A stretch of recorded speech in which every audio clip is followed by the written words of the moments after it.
就凭你一个人，杀不了我。再加上一个我呢？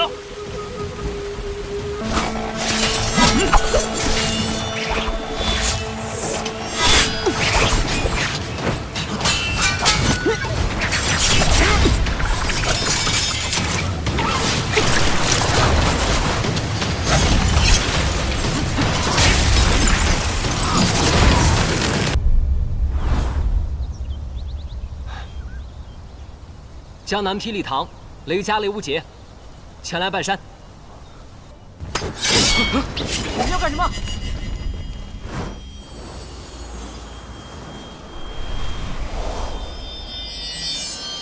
听雨剑。江南霹雳堂，雷家雷无节，前来。哎，怎么是你？我不过效仿一下李兄问剑望城山，你这是要杀我呀？ 什么人？师叔祖，你就是赵玉珍啊？听雨，哎，怎么会这样？我方才感受到听雨的剑意，还以为是他来了。你是谁？不知道我是谁，我就打得你知道我是谁。疯了！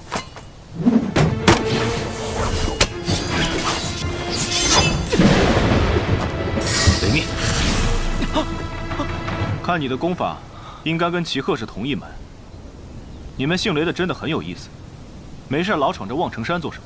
哼，那你再试试这招如何？剑仙所传，月息花尘。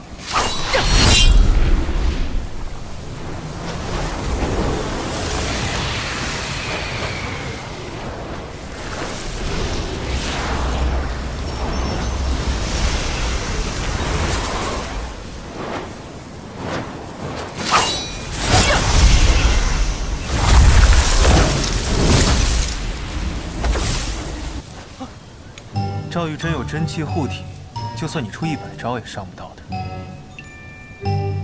你果然是他的徒弟，是他让你来找我的吗？他怎么样？我就是想替我姐姐出口气。你是他弟弟，你这么多问题，为什么不自己去问他呢？他说，他第3次上山的时候，要我随他下山，可是我等了他很多年，他却一直都没有来。 他来过了，他来过了，不可能。这望城山的一草一木我都了如指掌，更何况是他来了。那一年你闭关练功，后雷云鹤前来挑战。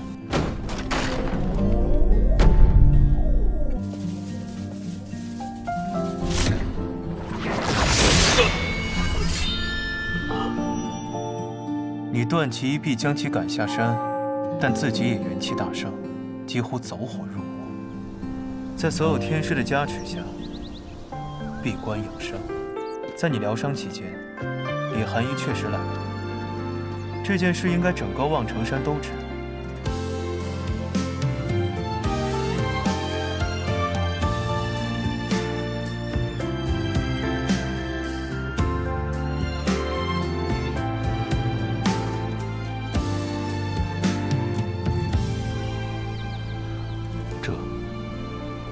我确实不知。师傅，当年我还没拜入师门呢。我当时还没出生呢，师叔祖。玉珍，殷师伯，殷师伯，这究竟怎么回事？你还记得你师父最后闭关的那一天吗？玉珍呐，你这一生不能下山，因为为师算出你的天劫。 师父的话，徒儿不曾怀疑。与天斗，无人胜出，但为师想试一试，看能不能骗过天。什么方法？你入神游玄境。入神游？一旦入了神游，所谓的天道再也不能束缚你。为助你修成天道，望城山上下严防死守，不许任何人入山。 可偏巧那一天，雷洪要到山上找你试剑，山上的弟子拦不住他，眼看他要入山，这时候李寒一来了。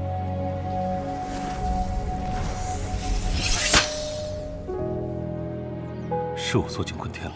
你回去吧。待你练到剑仙一日之时，我会亲自拜访。但今日这望城山，你上不得。剑仙，我一定会成为剑仙。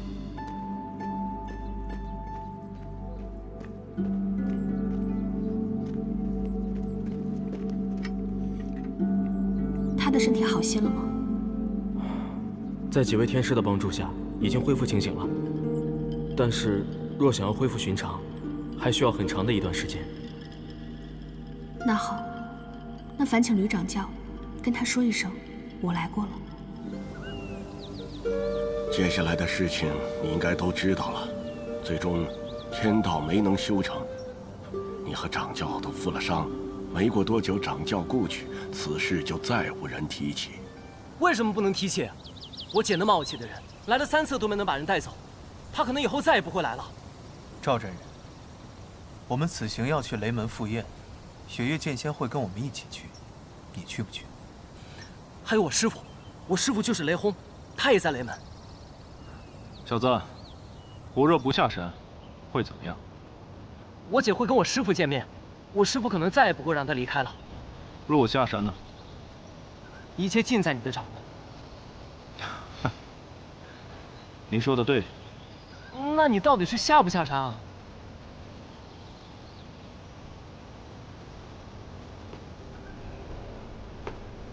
桃花坞里桃花庵，桃花庵下桃花仙。半醉半醒日复日，花开花落年复。你们走吧。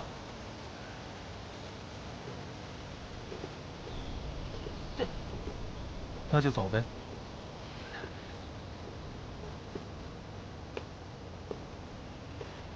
无头无脑念首诗，那赵玉珍到底是下山还是不下山？哎，师傅的心思没人能猜透的。哎，你们师傅若是下山，真的会引起风云巨变的。师傅倒是没有真的下过山，谁知道呢？也许只是师祖诓他的，想骗师傅一辈子留在望城山。师祖才没你这么无聊呢。掌教的命格是天命，师祖说的很有可能是真的。天命。行了，赵玉珍来不来，在于你姐，在于她自己，根本就不在于你。你已经把你该说的话都说好了，现在就走吧。我觉得不管是李寒衣还是赵玉珍，以他们日行千里的剑仙境界，去个雷家堡真不是什么问题。换做我们，再不等就成笑话。走。也是啊，哎，这天不天人不人的，我也不清楚，我只信一点，事在人为。告辞。告辞。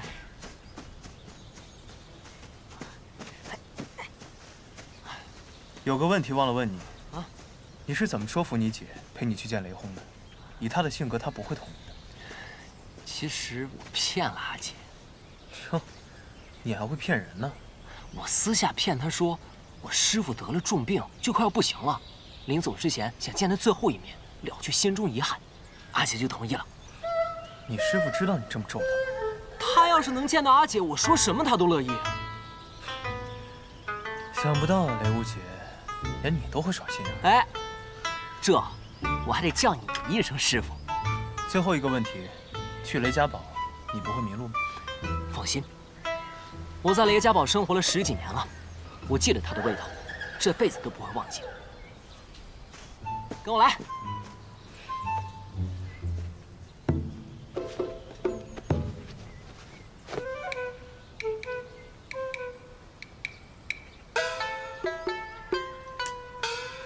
你已经走错了，滚回来！啊，自己看。带什么路？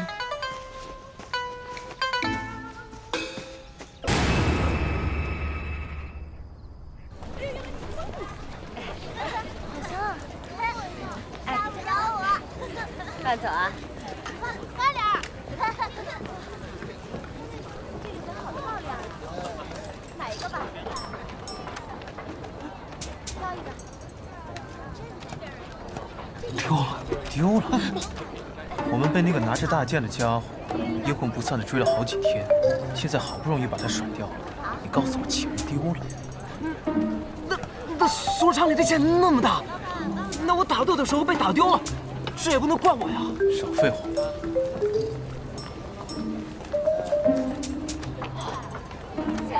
钱老师，我没钱，我可是偷偷跑出来的。你怎么又偷偷跑出来了，师姐？还不带钱？我出来逛逛不行啊？你出来逛你也要带钱呢，而且怎么逛就逛到萧瑟边上去了？前几日的时候，臭小子，把你这2把破剑先拿去当。那怎么成啊？我要是现在把这2把剑当了，我们出了这个城门就会被苏长礼给砍了。那就算侥幸逃脱，我也会被我师傅跟我姐给砍。那你说怎么办？现在不被那个苏长礼给砍死，也得饿死在这九霄城。你们俩在这等我，我去想办法。你能有什么办法？这好，好多人啊！臭小子，跑哪儿去了？叶姐太美了。姐姐，你这么好看，叫你相公给你买朵花吧。你也抱一个。我不喜欢花。重点是相公2个字吧？可是你看，大家都有花呢。最近是我们九霄城的花神节，我们这里的姑娘都有插花的习俗。那就买1朵吧。入乡随俗，就当求花神庇佑你，报个平安。买一个吧。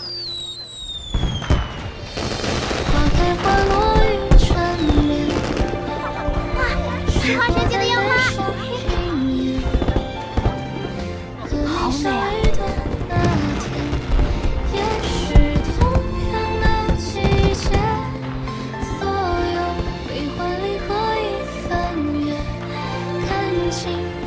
始终如初见，从此策马江湖梦不复原。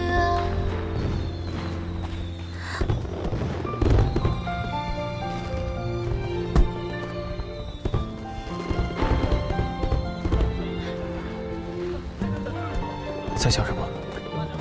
想起小时候，每年元宵节我都会去烟火大会。我小时候啊，总被人挡着，我二爹就把我放在肩膀上。你呢？你在想什么？我在想，雷门的人要是知道自己的火气被这么用，一定会被气死。啊？我要表演了！我要表演！我要表演了！乡亲父老们过来看看啊！过来看看，我要表演啦！好，好，再来一个！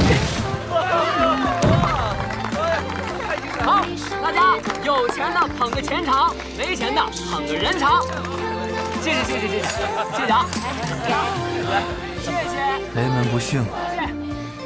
走，大哥，走。哇，人前的味道。你个臭小子！哎，萧瑟，咱们现在死不了啊？是吗？啊！你再这么张扬下去，这100里之外的人就会知道，这儿有一个傻乎乎的雷门弟子用霹雳子放烟花，到时候不死也得死。哎，先不说这些死不死的，咱们先去吃顿好的。哎，哥哥，刚刚我看烟花入迷，你还没付钱呢。哟，萧老板，抠门的萧老板居然给千乐师姐买了束花。少废话，付钱。行，来，谢谢哥哥。去吧。走，带你们去吃顿好的。走吧。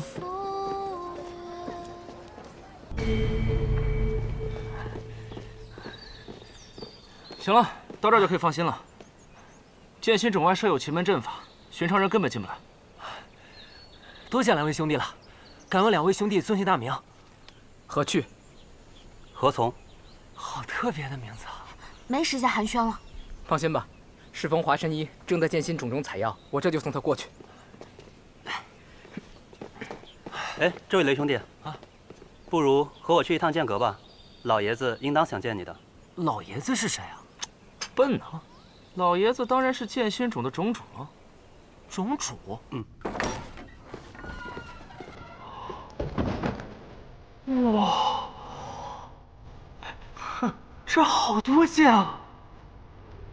这儿真是比雪月城藏剑阁还威风呢。哎，对了，明轩师兄，你为什么会出现在这儿啊？我是来剑心冢办点事儿。哦。结果刚到这儿就发现，天空炸响的那只千城令，能有资格用千城令的人可不多，我就赶紧赶了过来。结果发现是你。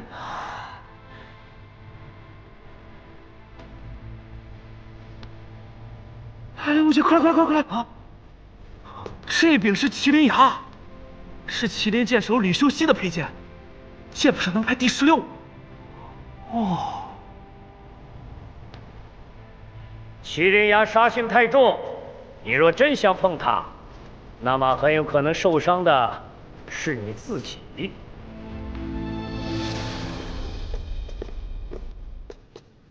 老爷子，要求见的落霞仙子的弟子是谁呀？在下骆明轩，正是落霞仙子的弟子。哦，你师父近来可好啊？还行。是不是还和当年一样的貌美啊？啊？那个，你要的剑，老朽已经给你铸好了。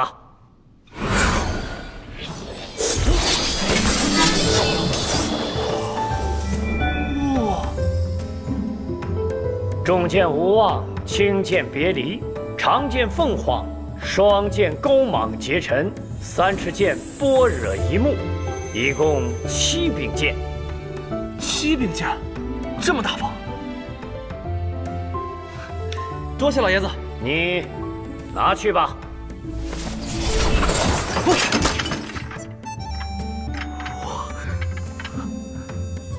至于你嘛，好像看着很眼熟啊。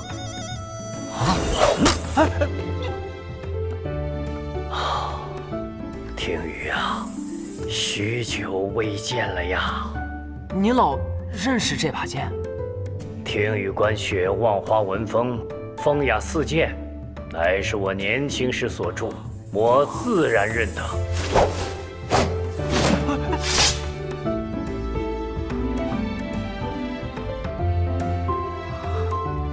风雅四剑是您所著？那莫非您是李素王？哎，等，您不是已经死了吗？你才死了呢！我不过是20-30年没在江湖上露面罢了，谁说我死了？那这个江湖上面说，剑心主的种主现在是李素王的弟弟李素臣，哎，这个江湖传言也不可信啊。外公，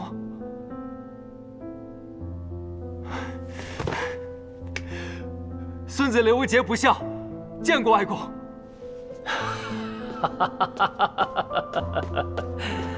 快起来，快起来！剑术有成，便不算不孝。你既然得了这把天羽剑，想来是见过你姐了。好。哎，你姐啊，才是真的不孝啊！她明知道我一个老头子在这剑心冢里面孤苦伶仃的，也不来陪我。你说，我又没有非得逼着他，让他当这个剑心冢的冢主，他那么怕我干什么？这听羽剑就算是对他的惩罚。我没收了。啊！莫急莫急，今天晚上啊，你来剑阁，我再送你一把更厉害的剑。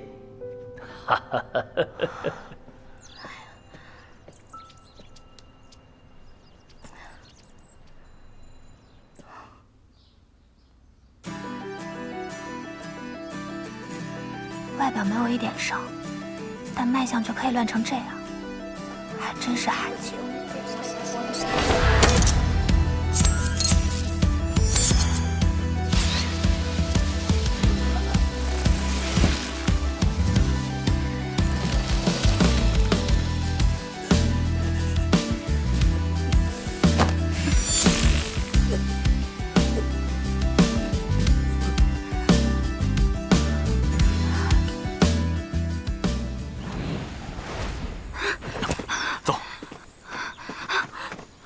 叶姑娘，你没事吧？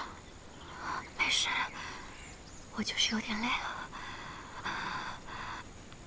脉象怎么会如此之乱？他们要来了，我们快走。我们已经到了。师叔，随我回去。你要忤逆师门吗？可我偏偏有2个师门，但你姓唐，为何非要如此？难道唐门真的要做叛蒙背义之事吗？这不是你该想的事情。身为唐门子弟，你只需要懂得遵从。可百里师傅告诉我，凡做事之前，先问本心。够了，唐莲，你姓唐，唐门的唐。当初是你们送他去雪月城，如今却要斩断他与雪月城的关系。百年世家，先求唐门，就是这么对待门内弟子的吗？唐莲。我再给你最后一次机会，你可是唐门这一辈最优秀的弟子，我希望你不要做出错误的选择。唐莲，叶姑娘，你赶紧走，找到最近的冰崖，走。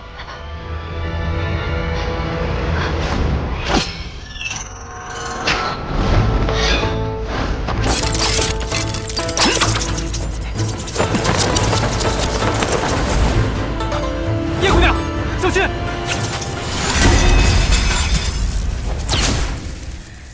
好久不用这类武功，都会忘记叫什么名字了。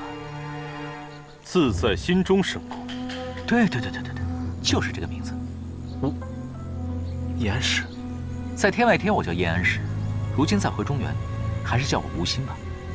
多谢大舅。我当是谁呀？上回放你回到天外天，这次你竟然还敢跑回中原？放我回，就凭你？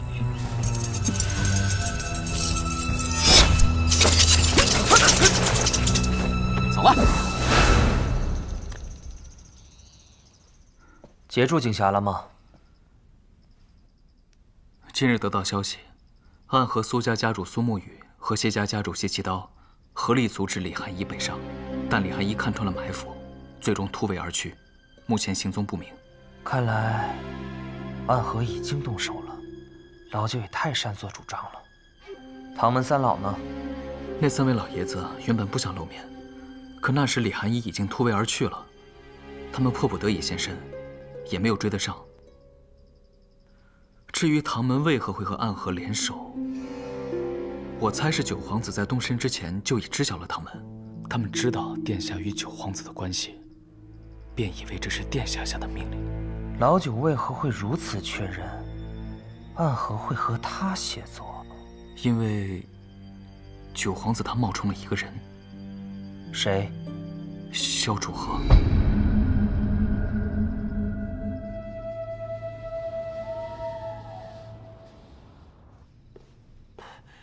外公，我来了。你来啦？啊，吴外公要给我一把什么剑？当然是世上最好的剑之一啦。最好的剑之一？莫不是在剑谱之中？来，你看看这两边的剑谱，10大名剑，乃是当今世上最好的剑。你看看，这剑谱第10，无忧，其剑银白如玉，剑身修齐秀丽，不似人间之剑，隐隐有飘然的仙风。现传人不知。这剑谱第9，霜雪，其剑乃是雌雄双剑，秋之霜，冬之雪，单剑平凡，可是双剑合璧，却有神威。现传人不知。这剑谱第8，皓阙，其剑可称得上人间正气第1剑，浩然正气，可斩千魔。原北离大都护所佩之剑，现藏于天启城的天剑阁，由剑奴守之。这剑谱第7，洞千山，其剑的剑气是浩瀚无比，一剑起动千山，起万朝。这10大名剑之中，唯一当世铸剑师所铸之剑，现传人不知。这剑谱第6，青霄，其剑乃是望城山的镇山之宝，历任掌门所佩之剑，现传人为望城山掌教赵玉珍，位列5大剑仙之玄剑仙。你再来看看这边，这剑谱第5，破军，其剑钝而厚重，非天生神力不能无，称王霸之剑，现为怒剑仙严战天佩剑。剑谱第4，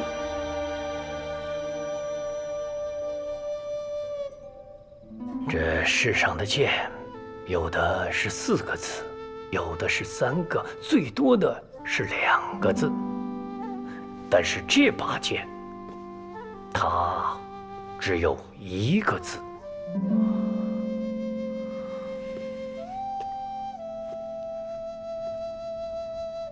心。对，这剑谱第4，心，唯一一把以单字命名的剑。这剑可通灵啊，它与剑主心意相同，剑意纯粹，可断凡剑剑意。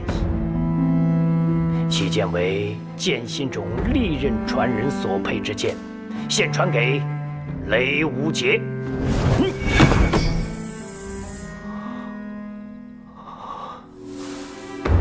外公是想把这柄剑传给我？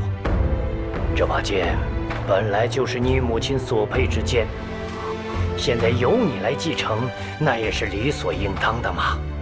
不过，有人认为，剑是剑，人是人。比如你姐姐，她不愿意接过这柄新剑，却偏偏跑到那个昆仑去求什么铁马冰河。但是有人觉得，剑即是心，心亦可作剑。比如你的母亲。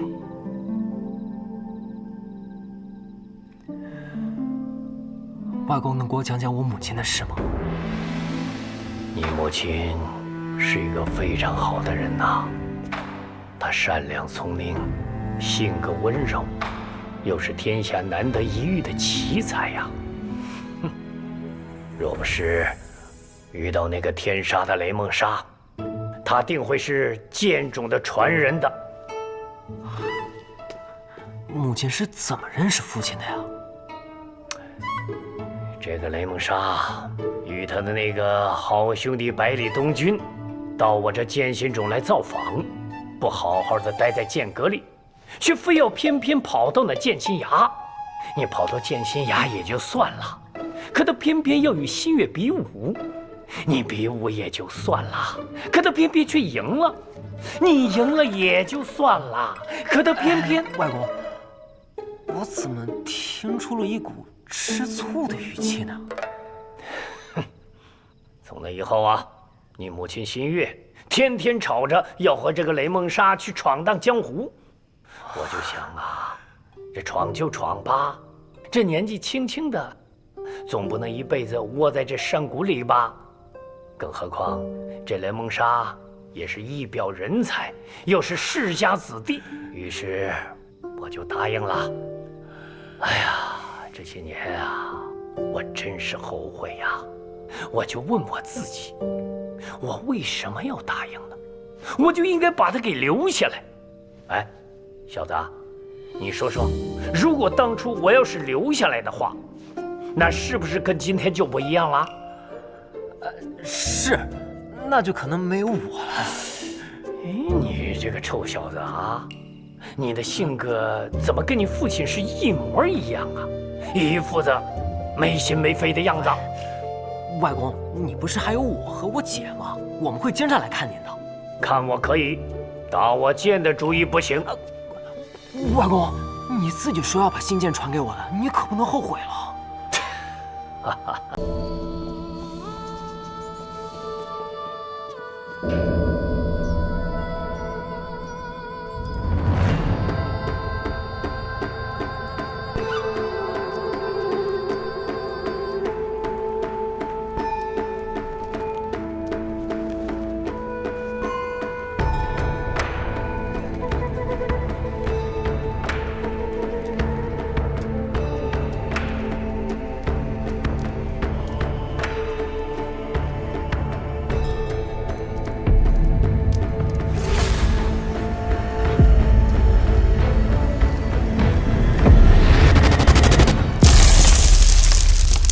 明德20年秋，寒水寺忘忧大师作画，以此为引，震动整个江湖的黄金棺材事件拉开序幕。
老板，您看，咱这雪乐山庄开了都快5年了，现在这连客房都在漏风。您看，您要不要花些银子把这客栈给修整一下？这样还……你懂什么呀？我萧瑟的客栈，要的就是风雅2字。咱们雪落山庄，背靠青山，面朝绿水。要是房间再多些颓败之感，那就更显风雅。这正是旅途中人所热衷的感觉。那是什么感觉？自然是在路上的感觉。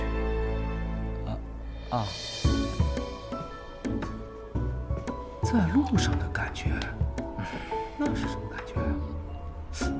等等，老板不会想把客栈给卖了吧？这大雪都下了好几个月了，一个客人也没有。马上连工钱都发不出来了。等这客栈一卖，咱哥俩没钱没地方，岂不是沦落街头？哎，来，你想太多了。就算咱这客栈白送给人家，人家都觉得破。这再说了，这老板的境界，岂能是我们这一介俗人所能懂的？你看，雪下这么大，咱们能看到的就是一片白茫茫。这老板呀，他能看出来意境，这就叫做文人骚客。哦，哎，你看，准备吟诗了。生意不景气啊，要不还是把客栈卖了吧。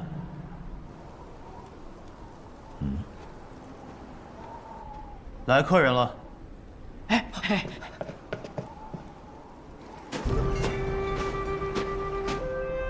这个人连棉袄都穿不起，看上去不像是有钱住店的样子。你看清楚，他穿的这身衣服红得很特别。这样的料子，除了天启城玉绣坊这样的大铺子，否则要进一批量，都得把整个店铺卖了才行。杰克，好嘞。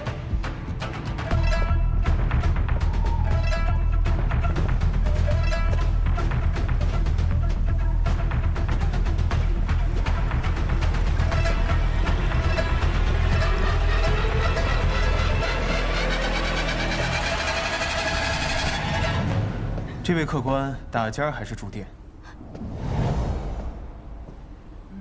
就这儿了。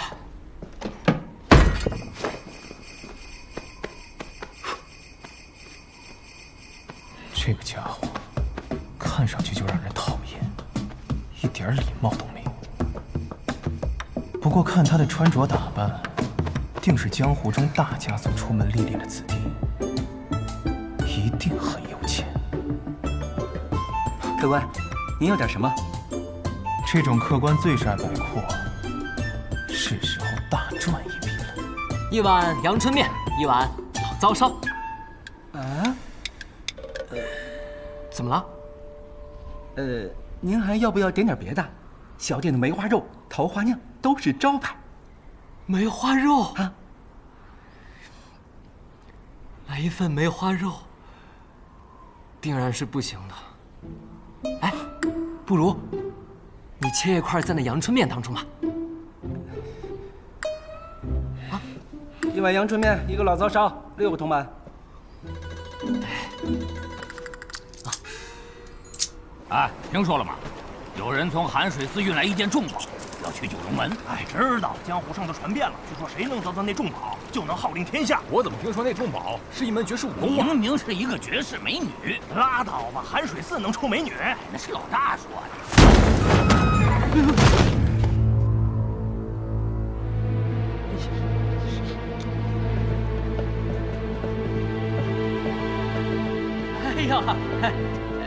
哎呀，几位客官里边坐。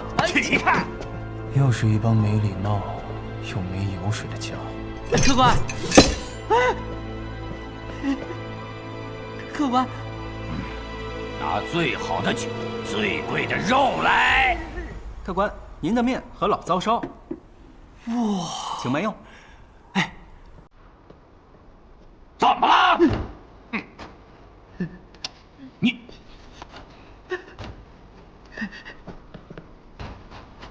这几位客官，本店规矩，先收钱再上菜，所以各位到底是要几斤肉、几两酒，还是提前说好？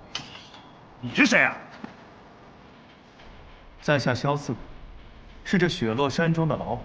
哼，我没钱。哦，但是你一定有钱。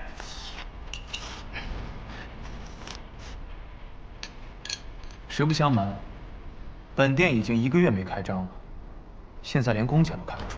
哼，我不管，就算你没钱，你身上这件裘皮大衣怎么也值110两银子。胡说！五花马，千金裘。我这身袍子，乃是天启城玉绣坊定制的，光做便做了3个月，运便运了1个月，110两。买我个袖子！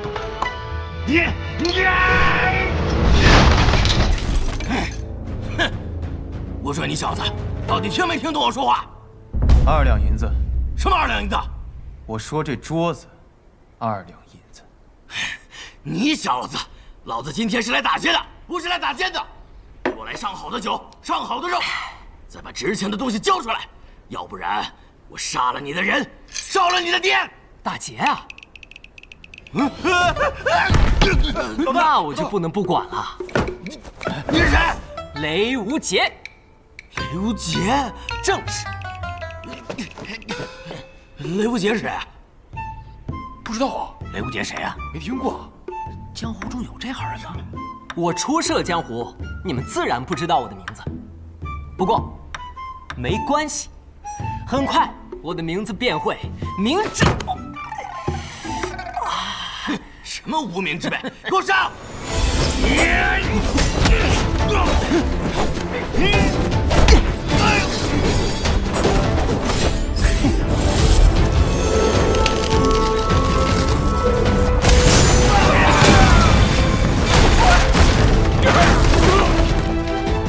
风刀挂镜，江南霹雳堂，雷门，雷甲，雷无极，给我剁了他！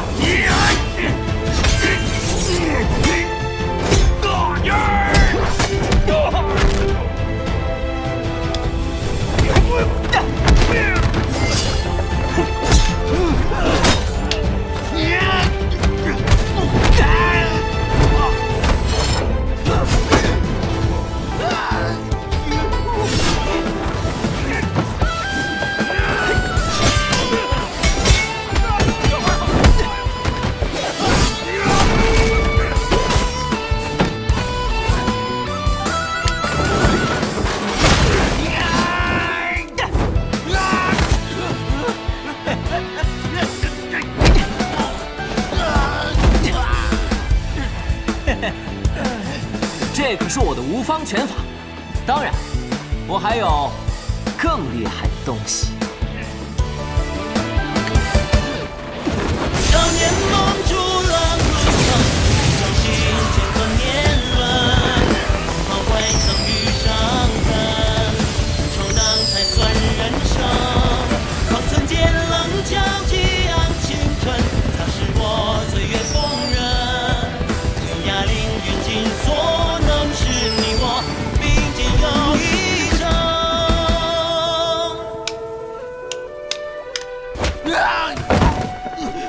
怎样？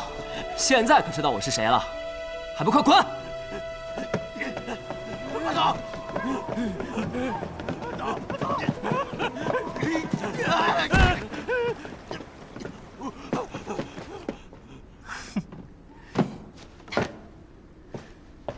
哎，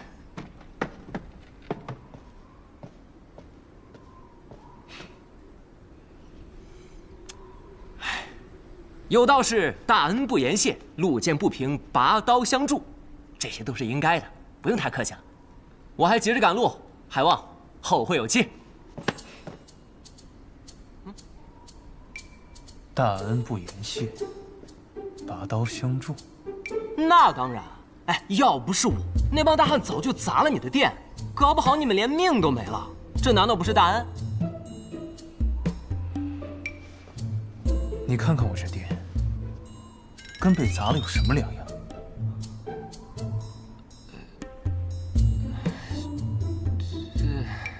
？100两。我没钱。那再怎么说，我也算救了你们的命。你这样也太……需要你来救。这功夫，100两。我真没钱。没钱？等，我马上就会有钱的。我要去一个地方，到了那地方便会有钱。什么地方？雪月城。雪月城？嗯。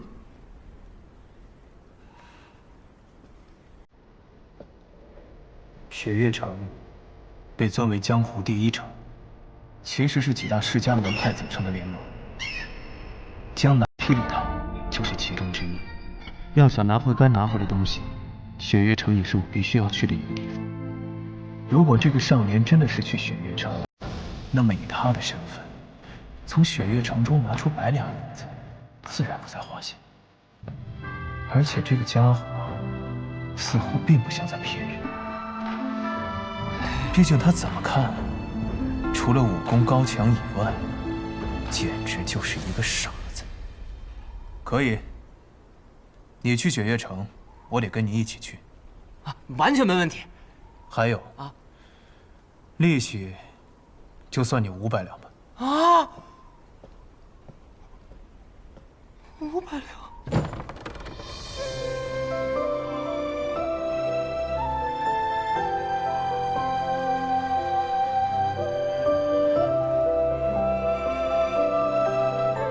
也是好多年没出去了。雪月城的几位城主我们也该见面，聊一聊当年的事。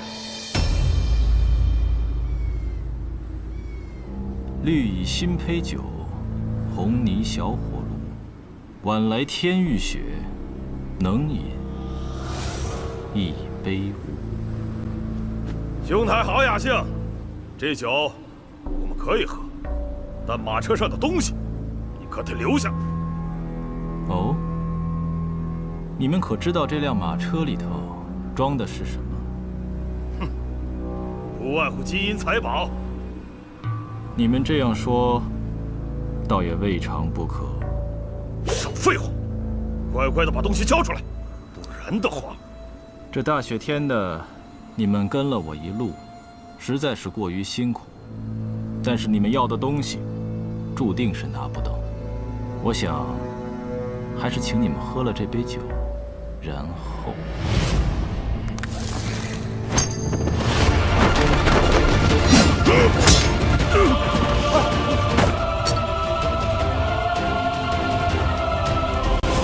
今日，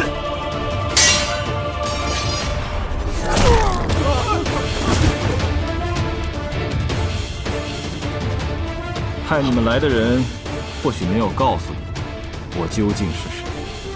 这趟镖，不是你们这种小角色能够动得了。你是蜀中唐门的人。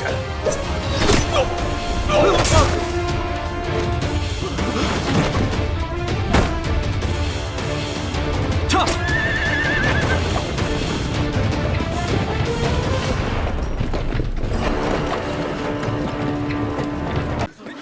有趣，这些人连那黄金棺材里装的是什么都不清楚，还敢来凑这个热闹。大师兄，我们要不要趁乱？那个白发御剑的人我看不出深浅。聒噪！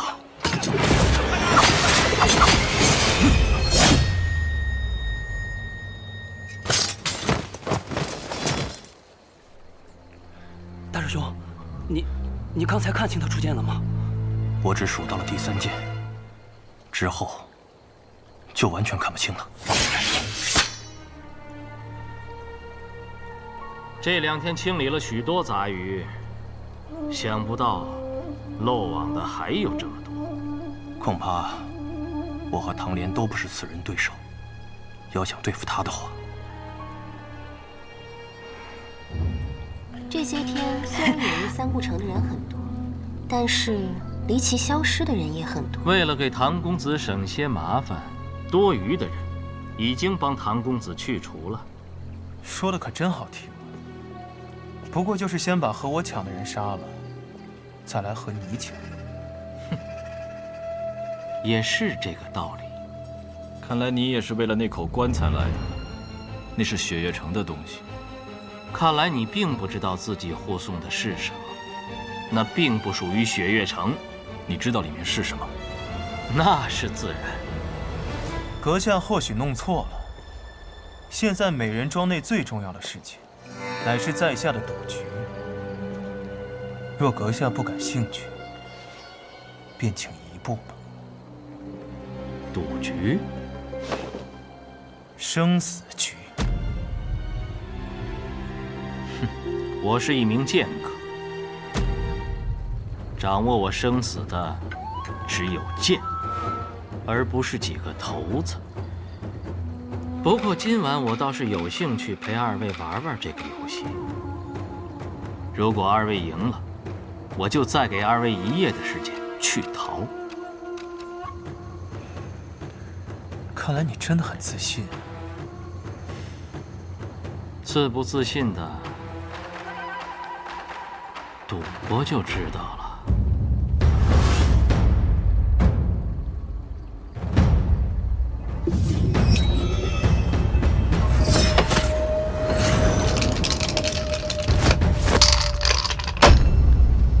隔空球，这种江湖术士的小把戏你也用？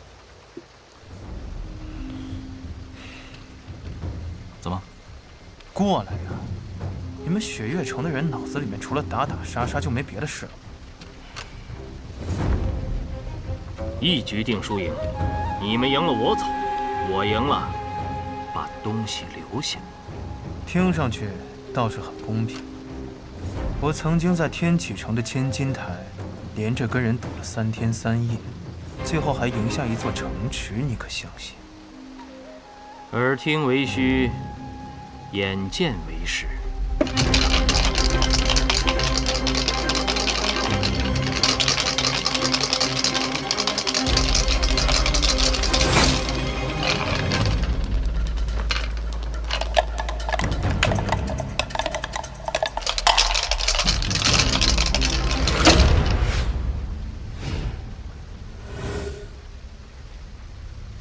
公子既然能赢下一座城，那么556来打。所以你们这些江湖人啊，就是没有情趣。所谓赌局，最好玩的乃是一个“赌”字。可若是提前就把结果都料到了，那这赌局还有什么意义呢？那你说，压什么？我赌556。到。你，好，压定离手。不好，随空时，中招的人外表毫无伤痕，五脏六腑却会被全部震碎。这头中里的头子恐怕已经……当然不好。既然是赌局，哪有那么容易？公子要改吗？改。所谓赌局必胜之法，就是相信自己会赢。只要坚信自己会赢，那就一定会赢。开。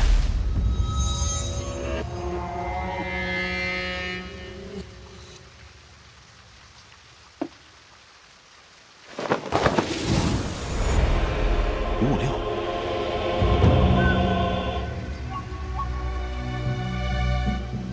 公子好功夫。不才不才，一个小戏法罢了。我可不会武功。不会武功，接下来的路可都是险路。公子不会武功，还是不要趟这滩浑水的好。阁下难道是要反悔？我说过我不会杀你们，但是我的伙伴们不同，他们可没有我这么大的耐心。我们也有一个同伴，虽然他脑子不大好使，不过手上功夫不错。你的同伴未必能占得到便宜。如果你知道我是谁，定然不会这么说。天外天，白发仙。天外天，若是在12年前，这确实是一个镇得住的名字。你是谁？你怎认得我？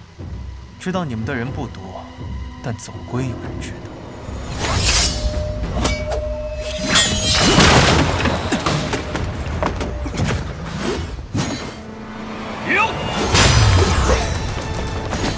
想不到，天外天的人还敢出现在这里，你们忘记了曾经的约定了吗？无双城的卢玉宅，想不到你们也来了。当年，无论我们之间怎样争抢，黄金棺材绝不能落入此人之手。那黄金棺材之内的事物，原本就属于我天外天，想拦住我？世间武功分为9品，9品之上有4大境界，分别是金刚凡境、自在地境、逍遥天境，以及只有传说中的神游玄境。这白发仙武功已融入了逍遥天境，天外天，果然名不虚传。这天外天究竟什么来历？天外天的名字你可能没听过，不过他们的另外一个名字你一定知道。魔教，魔教。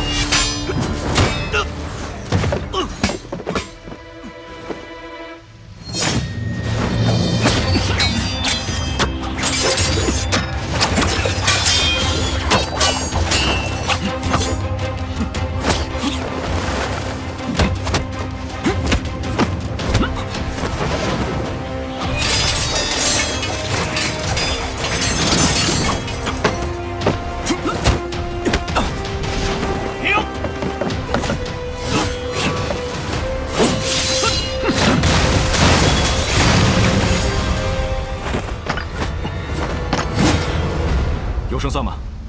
要不是他手下留情，刚才那一剑，咱们已经……都是故人之后，看在你们师尊的面子上，我不会杀你们。如果再敢阻拦，可就别怪我不留情面了。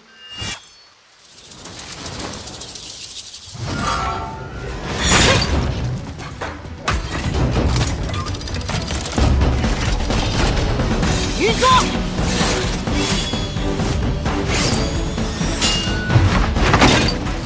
青霜，赵子柔，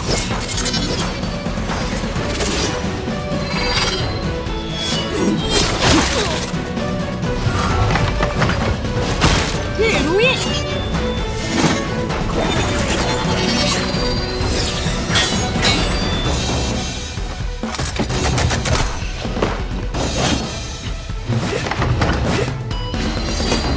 无双城的无双剑匣，据说已经有100年无人能够使用它了。小鬼，报上名来。天下无双城，无双。雪月城出事之后，天下无双城就把“天下”2字去掉了吧？哼，迟早会加回来的。有趣。你想怎样？见高手不能失之交臂，自然是想向前辈讨教一下。狂妄！我可没时间跟你们耗。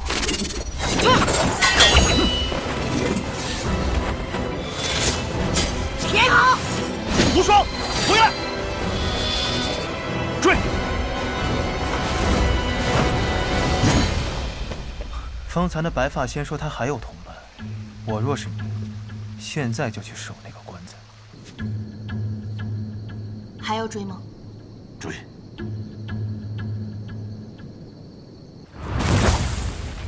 这是雷无极的霹雳刺。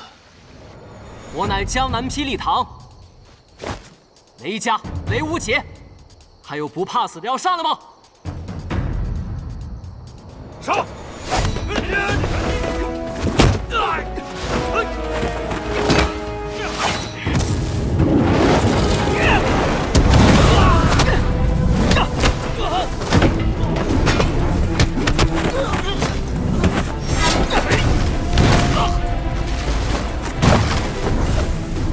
好快的速度！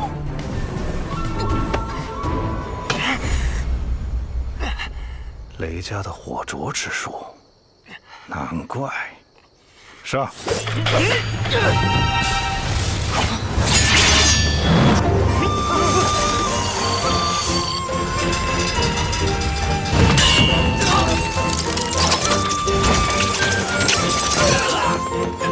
黄莲，你竟然还能活着从里面走出来！怎么样？这功夫我也是刚练成不久，还不够熟练。不过现在好了，打他们10个8个的不是问题。哼，火灼之术乃是燃烧自己心中之火，短暂获得神力之术。你这新柴又能燃烧多久呢？哼，打你们这些不人不鬼的家伙足够。好大的口气！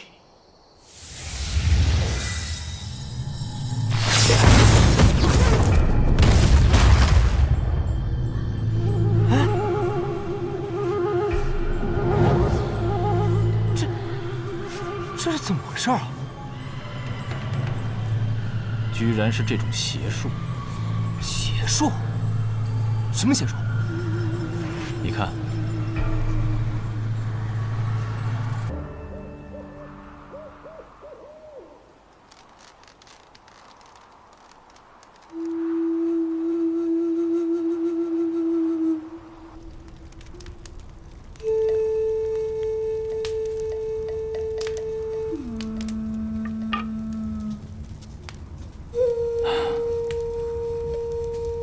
师尊这次托运的是什么？这一路上竟引来这么多的高手。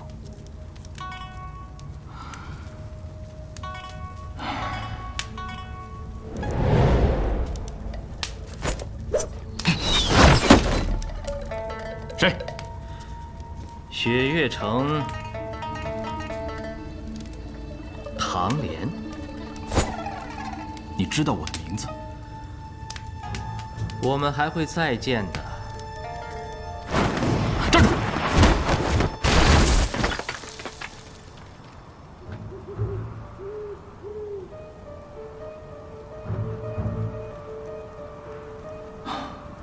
真是个奇怪的人，白发玉剑，轻功卓越，怎么从未听师尊提起过江湖上还有这样的高手？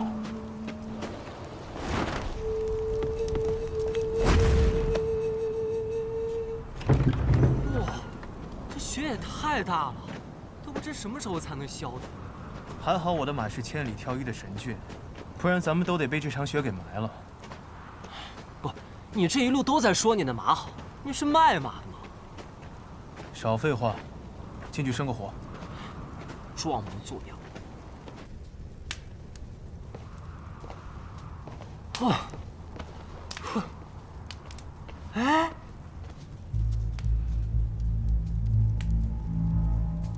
刚刚有人生过火呀。哦。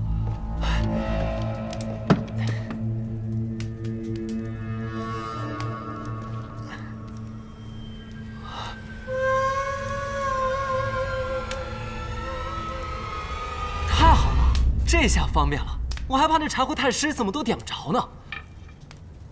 莫非只是两个寻常的赶路人？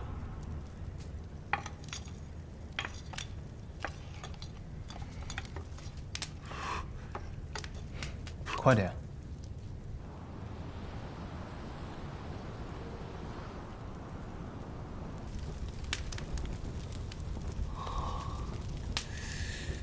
刘无节，哎，你说带我去雪月城，可这一路上你已经走错2次方向了。你确定这次路是对的？其实我也是第一次去雪月城，不过我发誓，这次一定是对的。他姓雷，莫非来自江南霹雳堂雷家？可是雷无节这个名字，却从未听人说过。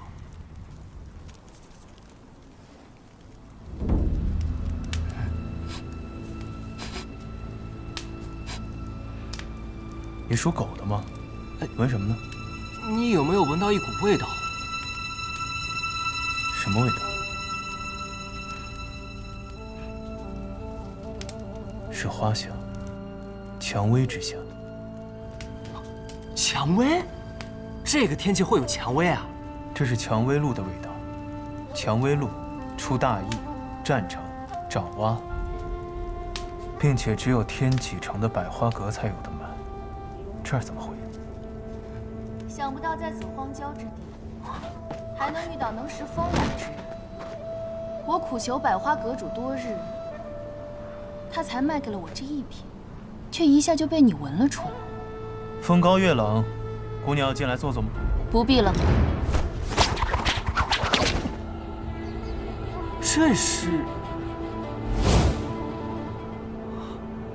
月姬笑宋帖，明侯怒杀人。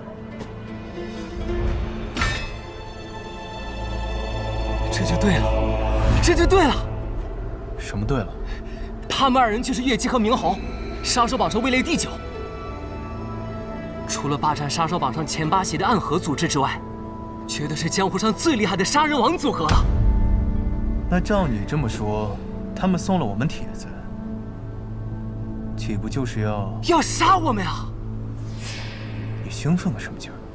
其实帖子是送给里面另一位朋友的，只不过我们的规矩就是接了帖子的都得死，所以今夜2位的命就都一同留在这儿吧。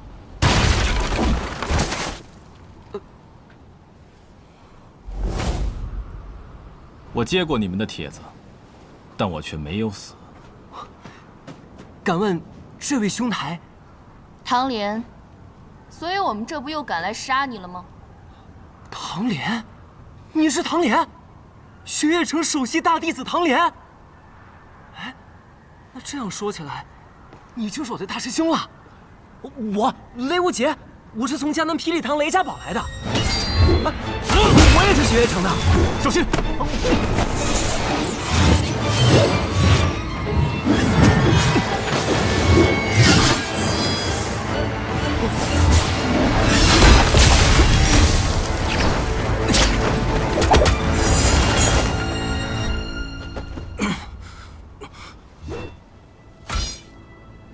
明侯天生不爱说话，所以他最讨厌话多的人。好大一把刀啊！你受伤了，你中的百香散也没有完全解，不然刚才那一刀，下一刀你一定挡不住。这一刀我来挡。师兄为我挡了一刀，我也为师兄挡一刀。哦，小兄弟竟然也是雪月城的人，那杀了你也不算枉杀了。只是明侯的刀不轻一把，你先试试我的剑吧。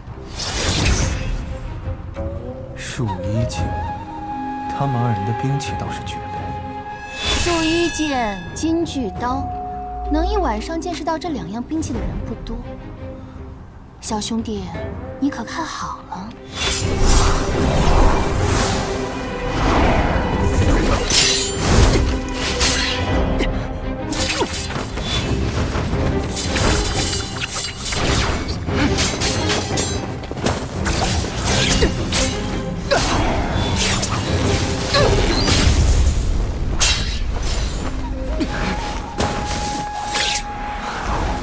素闻江南霹雳堂雷家火器天下第一，却没想到小兄弟的内力也如此惊人，竟能赤手握住我的树衣剑。哼，你的剑我见过了，可我的拳你还没见过呢。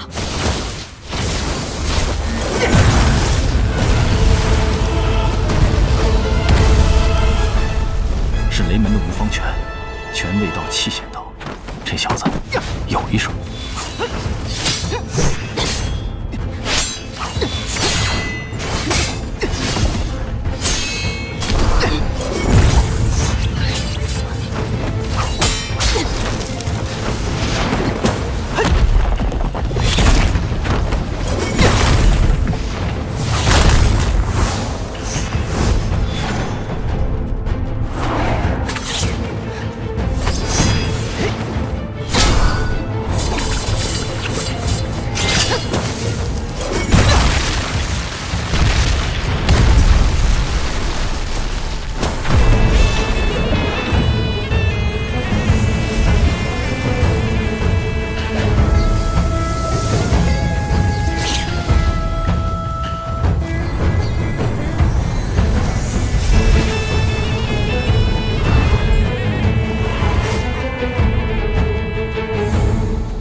月影剑、防影术，都是绝等的杀人之术。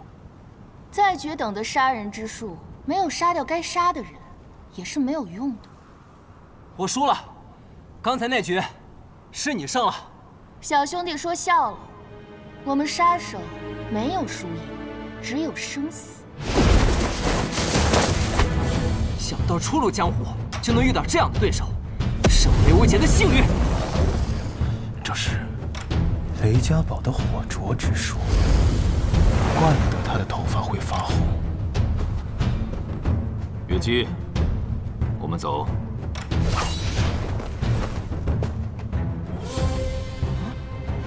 喂，你怎么说走就走啊？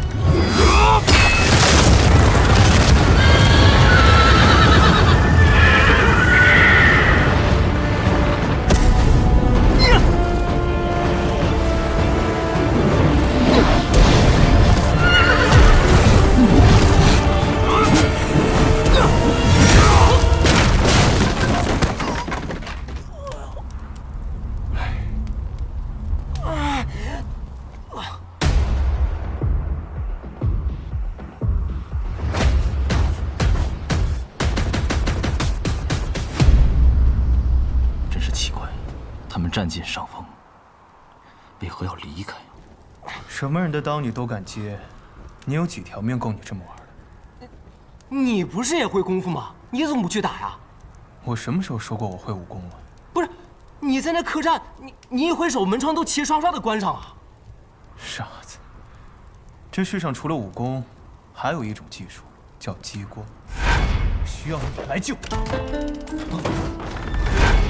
啊，这也行？这位大哥，你在后院是不是有什么东西？刚才有人偷偷溜进去了。我想那明侯月姬也只是不想被人渔翁得利罢了。啊！哇！走吧。怎么了？咱们不是要找雪月城吗？如今雪月城大弟子就在眼前，不跟着他，跟着你像话？对啊。哎！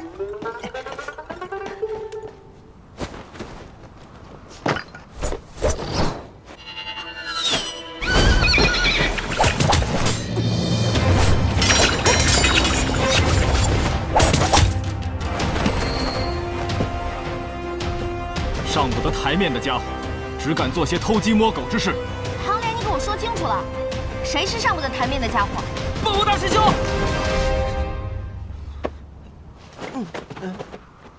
千洛，三师尊知道你来吗？你不会又是偷跑出来？谁说的？我就是出来游历江湖，恰好路经此地。这是什么情况？看来还是偷跑出来的。我现在有任务脱不开身，只好传书给三师尊，让他把你领回去。唐莲，你敢？哎呦，大师兄！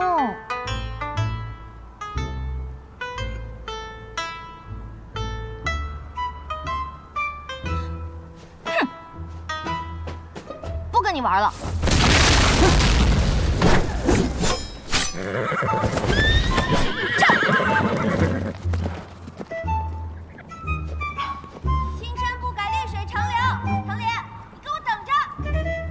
刚才那位是司空千洛，姓司空，莫不是强仙司空长风之女？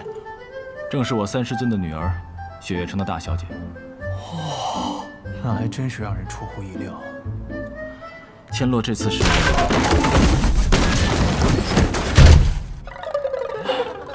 真的是有些过分了。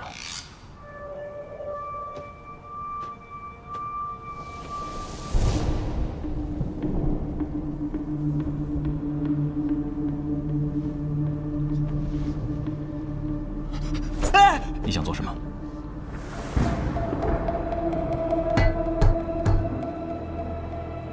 听声音准没错，纯金的。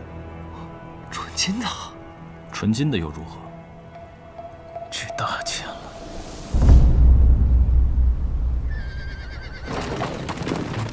掐！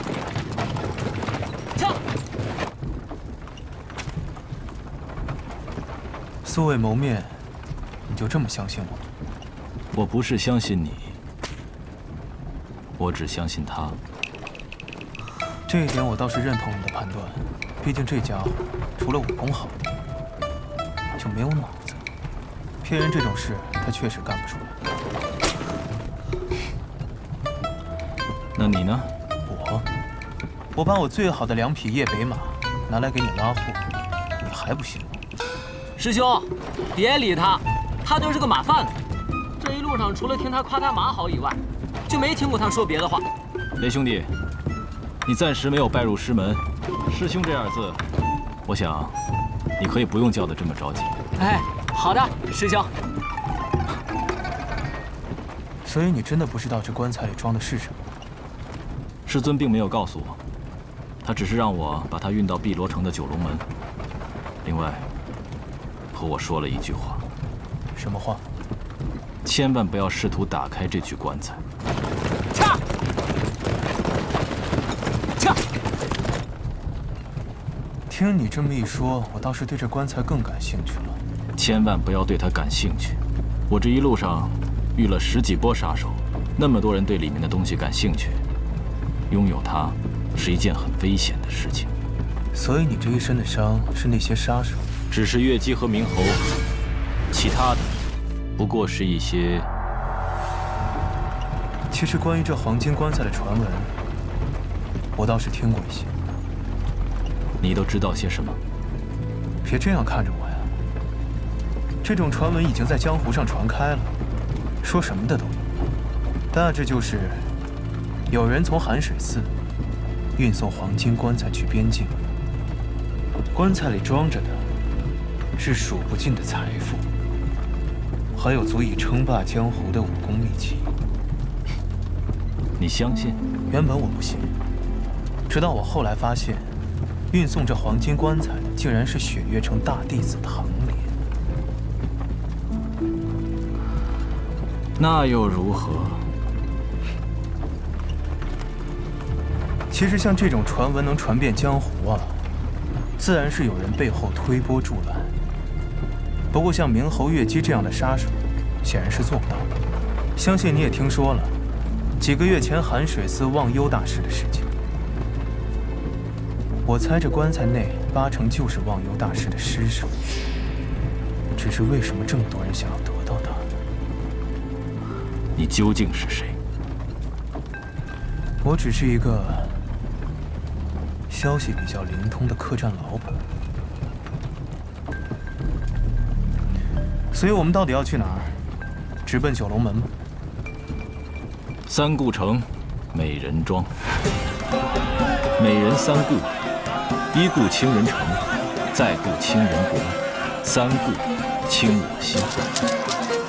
三顾城是前往碧罗城的必经之地，每年都会有大批的商人经过这里，其中不乏1掷千金的豪客。而美人庄则是城内最大的销情窟，这里不仅是温柔乡，还是北离境内数1数2的赌场。可惜啊，雷无绝那小子还守着马车，不然真该带他来这儿见见世面。美人庄是这三顾城里最大的青楼，能来这里都是豪客中的豪客。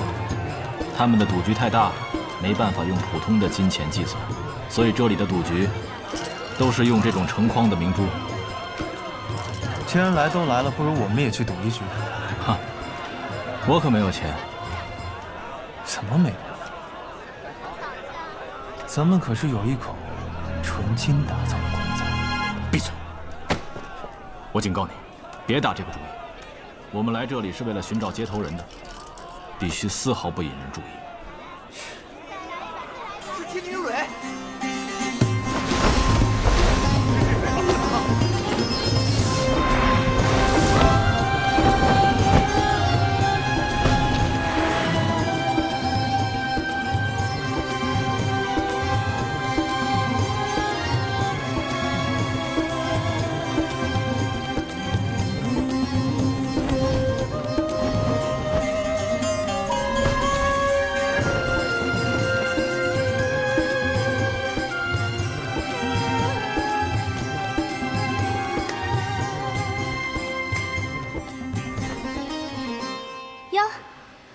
是莲吗？你不是说不能引起别人注意吗？可是现在你看看，整个美人庄，所有人都盯着我们呢。蕊，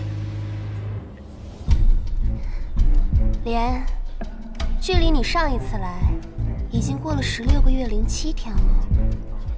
你就这么不挂念人家吗？你们一个叫蕊，一个叫莲，听起来还真像是一对老相好。真是个好看的少年郎。刚刚听公子说想要赌一局，美人庄今夜有一场千载难逢的赌局，要不要一起玩玩？我可没有钱。不，你一定很有钱。姑娘为何如此确信？寻常人看到如此庞大的赌场，早就瞪大了双眼。看到我这样的美人，早已迷了心神。但你却是一副懒洋洋的样子，仿佛这样倾城的财富、倾国的美人，在你眼里都是稀松平常的。你说，你是不是很有钱？蕊，现在不是说这个的时候。你的接头人至今也没来，但东西已经准备好了。你要小心，这几天不断有顶级的杀手为了那件东西涌入三顾城，他们中有很多人不好对付。公子还想赌吗？我有一座山庄，名叫雪落，大概值10匣这样的珠子。不知姑娘可愿先借我一批？好说。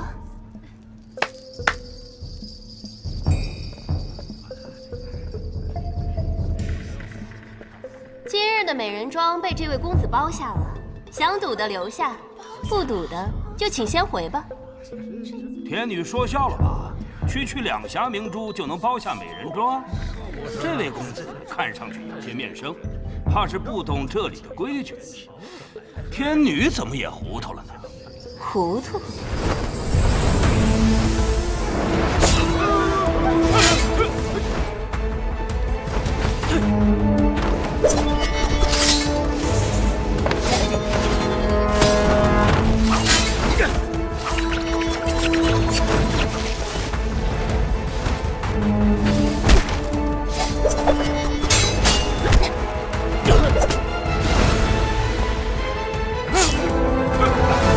在家做错何事？好了，我也就是吓吓你。至于为什么吓你，我只是想让在场的人知道，这位公子的赌局不单是金钱局。莫非是生死局？没错。这生死局是什么意思？光听名字就知道了。输的人不光要留下钱财，还要留下性命。我什么时候说过要这么赌了？哼，这个小丫头，我知道你想要帮你的小情郎，但是你也要知道，仅凭这三顾城美人庄，镇不住这个场。是你，我们又见面了，唐莲。不过这小丫头说的也对，愿意入局的留下，其余的人可以清场了。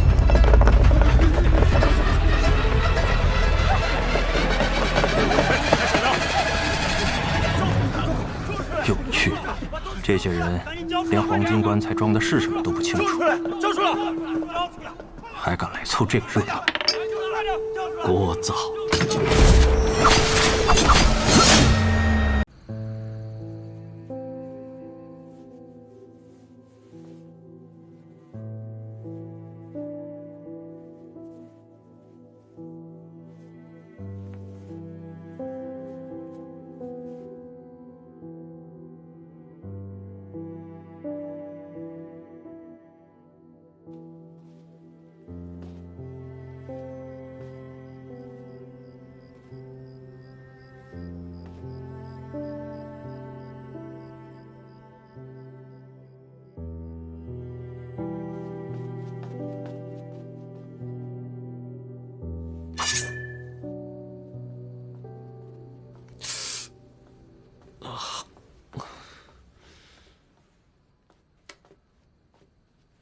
你来干嘛？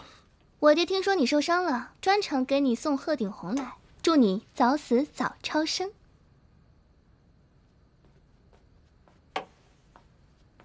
伤口清洗后，每日敷1次，一共敷10天，敷10次，应该就会好的差不多了。替我谢谢他，改日我会登门拜访。对了，我可警告你，下次不准再干这种事情，我可不想再给你送1次药。如果我不挡的话，萨摩就没命了。那你傻呀？那你不也会没命吗？生死有命，富贵在天，更何况我已经答应那家伙要罩着他。男子汉大丈夫，说话得算数吧。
大概是昨夜几时发生的事情。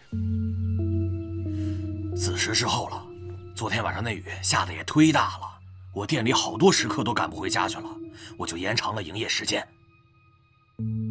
有人与他同行吗？有，不过先回家了。另一个后来也不见了，我到处找了都没找着他呀。死者身份要不要公开啊？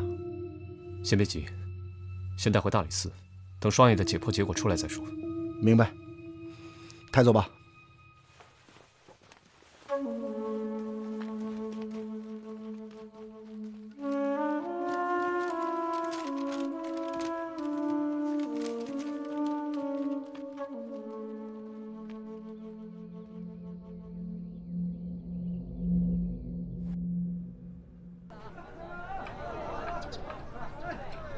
萨摩，哎，上菜，来啦！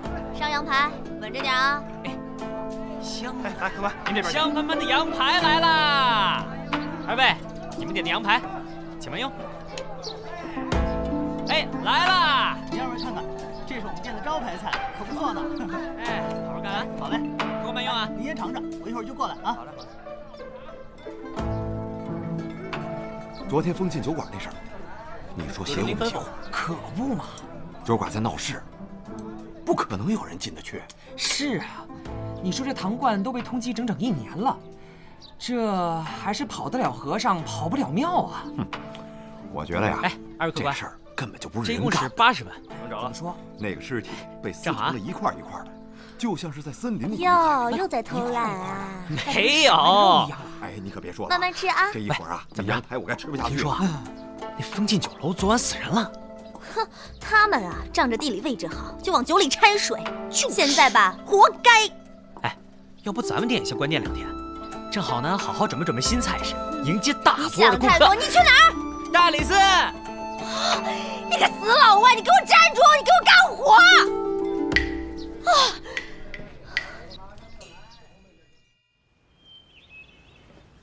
来，双叶，你能不能不让你家慧慧乱跑啊？哎，你东西能不能不乱摆？你怎么不摆城墙上去啊？你。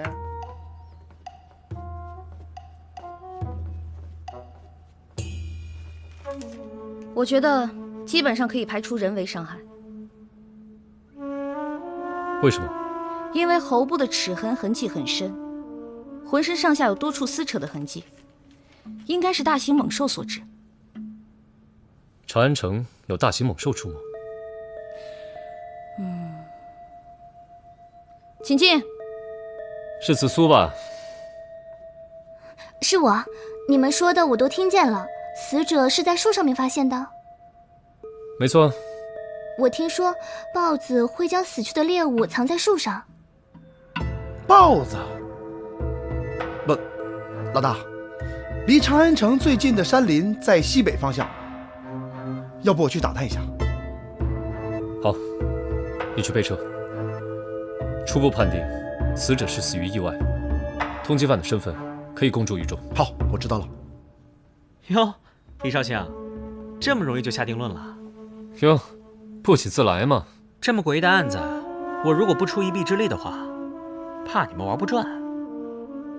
报个价吧。这次免费，你之前替我挡了一刀，算还你个人情，咱们两清了。来，当心点啊！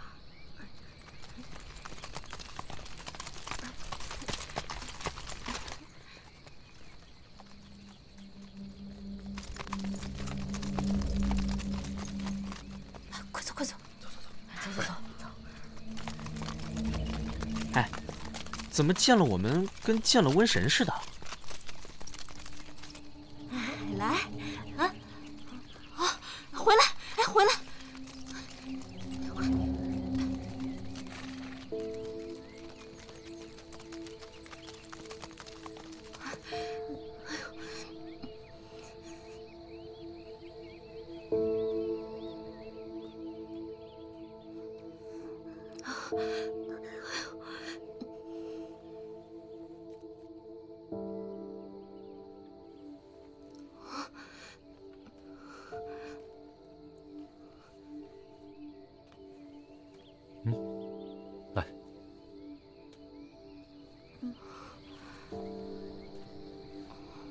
别怕，我们是大理寺官差。谢谢。这里发生了什么事？官人，您不知道吗？昨天长安城里死了人。我们就是为调查此事而来。官人，您可千万要救救我们呀！我们什么亏心事都没做呀。此话怎讲？这怪兽常年都在山林里，10年前出现过一次，后来就再也没有人见过。这次却直接进了长安城。一定是有人得罪了他，才会惨遭杀害，真是太可怕了。10年前有人被杀吗？有，死状跟那个人一模一样。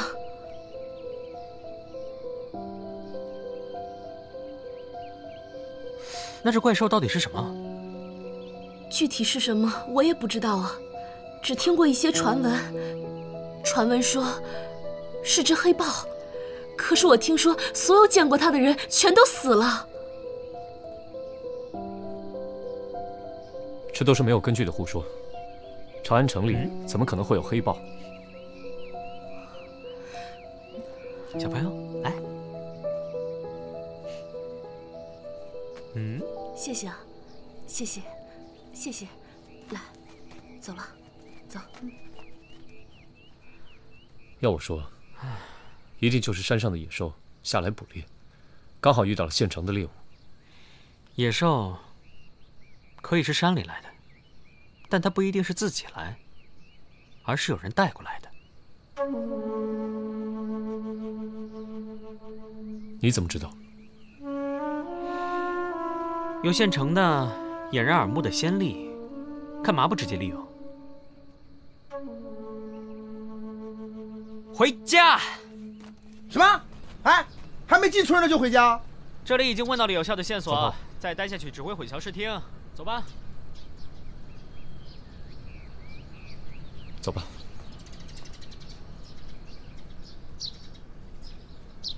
查到什么线索了吗？子苏，礼部尚书刘渊、吴萨将军，还有那姓方的商人，这3个人帮我查一下。子苏，怎么了？那个礼部侍郎刘渊的儿子刘峰，前阵子死在了赌场。杀害刘峰的凶手就是那个唐冠？没错。如果说这个怪物不是从大山里跑出来的，而是被人圈养的呢？谁有这么大能耐，能弄来一只黑豹？这刘渊是礼部尚书，如果他勾结胡使，索要贡品呢？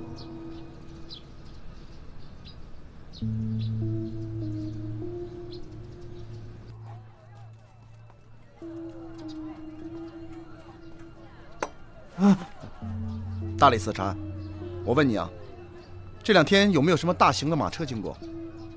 这几日入城的大型马车并不多，小的记得十分清楚，有礼部尚书刘渊官人，兵部的吴萨将军，还有一位姓方的商人。哦，那他马车里都装的什么呀？这个嘛，小的没接到抽查的命令，于是就放他们过去了。以后查仔细点儿。是。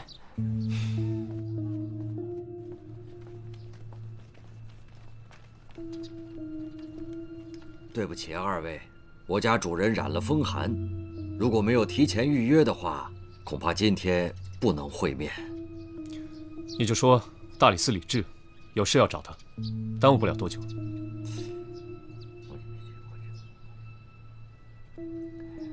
好，2位这边请。我家主人呐，平常最疼爱公子，一心希望他能继承家业。公子参加科考不顺，去赌场挥霍钱财散心，不料碰到了一个视财如命的杀人犯，结果葬送了大好前程。这么说，刘公子并不是赌场的常客。他那次是第1次去赌场。管家。啊哈，对不起了2位，我家主人实在是不愿意回忆与公子相关的事宜，待主人调整好心情，择日专程邀请2位官人来府上做客。既然这样，那我们就告辞了。那慢走，不送了。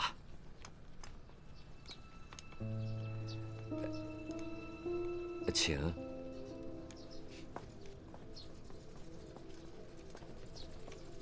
请。哎，不用送了，回去吧。哎，你先回去吧，我得去趟风庆酒馆。一起去吧。你是官差，一身正气的，谁见你不怕？你能问出什么呀？你等消息吧，我去就回。哎。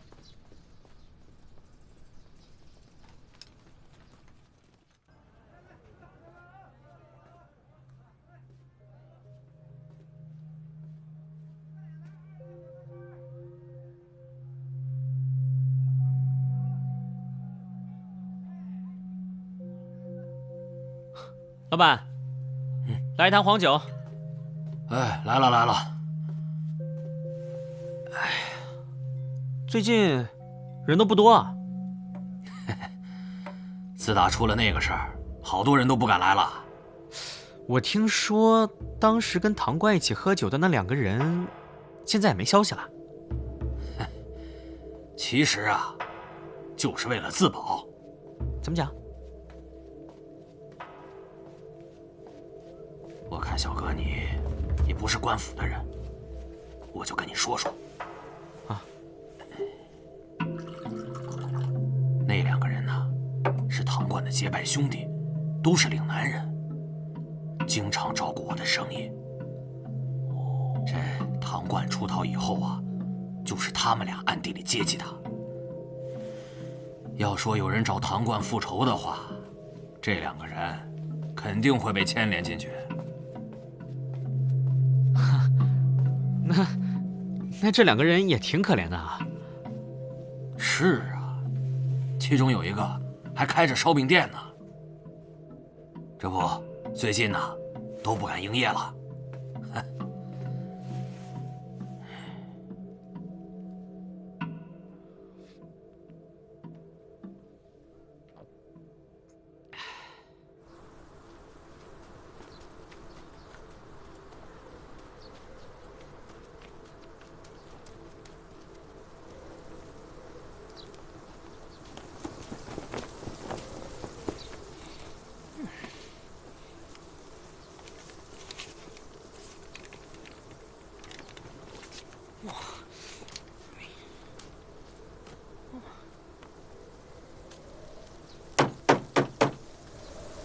有人吗？有人吗？有人吗？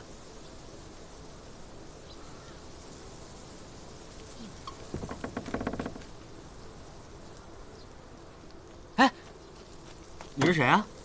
你是苏老板吧？我是啊。啊，那个我大理寺的。我们老板不在家，你走吧。哎，就想随便跟你聊聊。你怎么听不懂话呀？苏老板不在家。不是。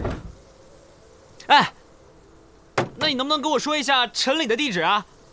你不是官差吗？自己查去。什么呀？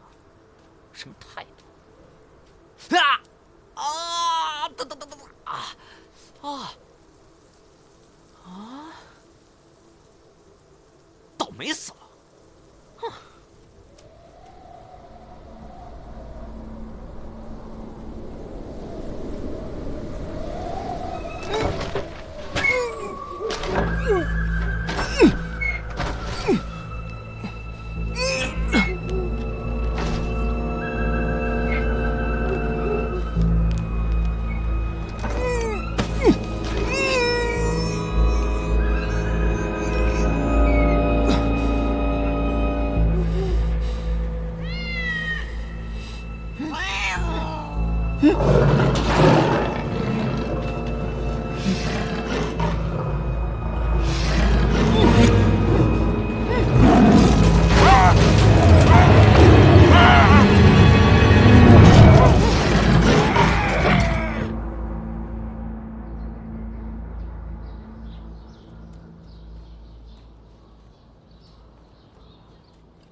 死者陈礼，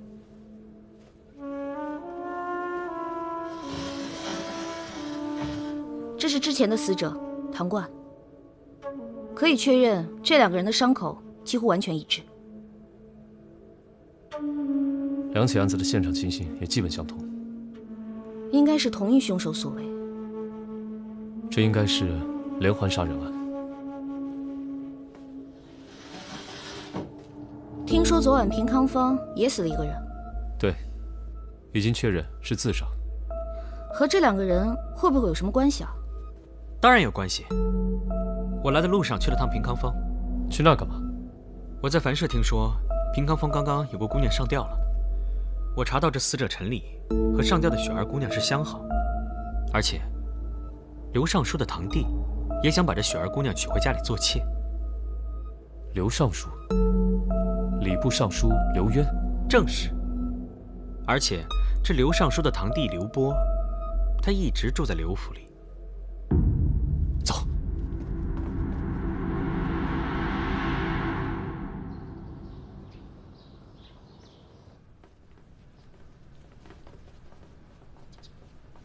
这是我的堂弟刘波，近日来到长安城做生意。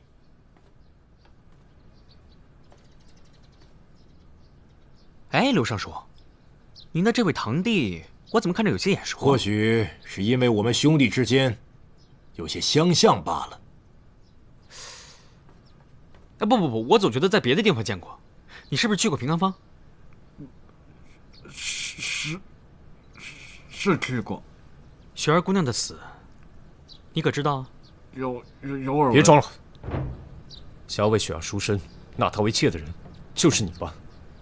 不，这就是他，那又怎样？你们如此无礼，如此咄咄逼人，你们到底想干什么？之前唐冠一案与此次平康坊风波，恐怕都与你刘府有密切的关系。刘尚书，你应该知道，朝廷重臣犯案是什么后果。我刘渊向来光明磊落，做了就是做了，没有就是没有。那刘尚书能不能说明一下，近几日从城外进来的大型马车之中都装了些什么？哼，我这没有必要告诉你吧。还有，那间房间里又有什么？是府上堆放杂物用的。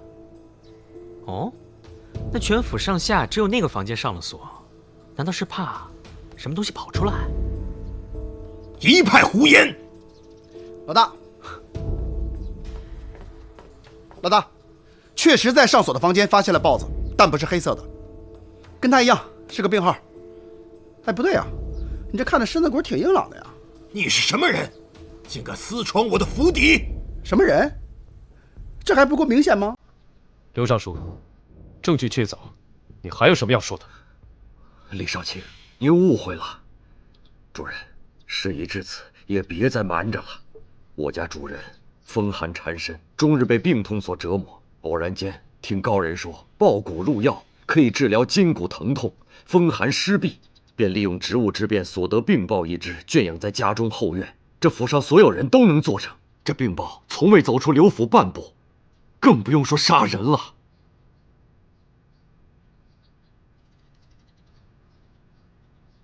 我想再回现场看看。萨摩，我们走。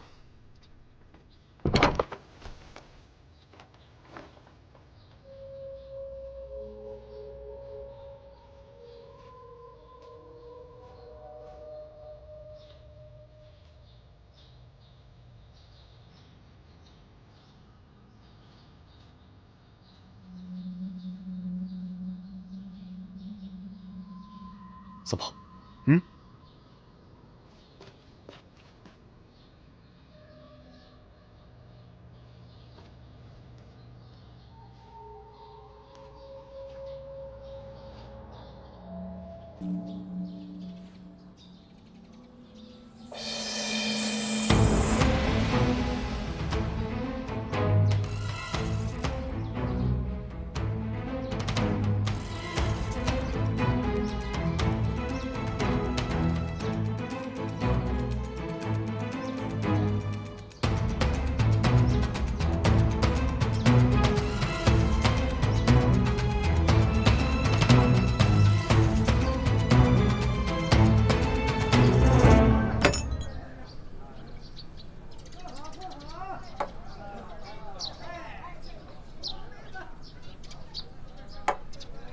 谢谢。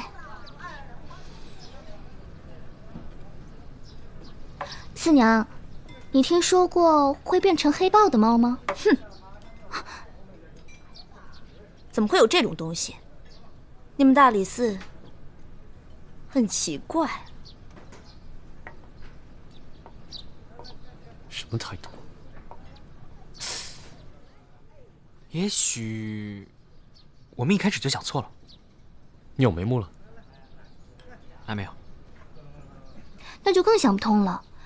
2起命案里都发现了猫爪印，但是看起来又是猛兽所致。子苏，你去查一下唐冠、陈礼还有苏阳明这3个人的关系。早就查过了，这几个人成天走南闯北，居无定所的，能查到的资料实在太少了。那以前的资料就什么都没有吗？他们来到长安城也就1、2年的事儿。那你就去查一下，他们来到长安城这1年里，有没有重大的案件发生？嫌犯祖籍是岭南的，重点关注一下。有人要吃饭吗？哎，我要烧鸡、烧鸭、烧鹅，迟早把你给烧了。不三不四，开饭！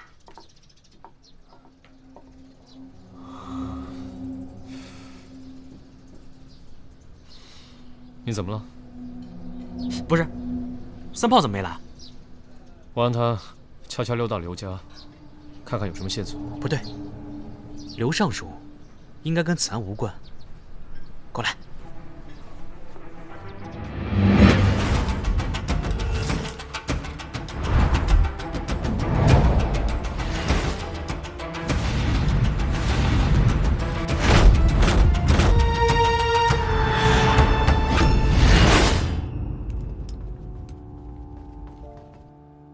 紫苏姑娘，紫苏姑娘，查到了2起案件，一是地下钱庄被洗劫一空，2是1名岭南籍的马匪被处死。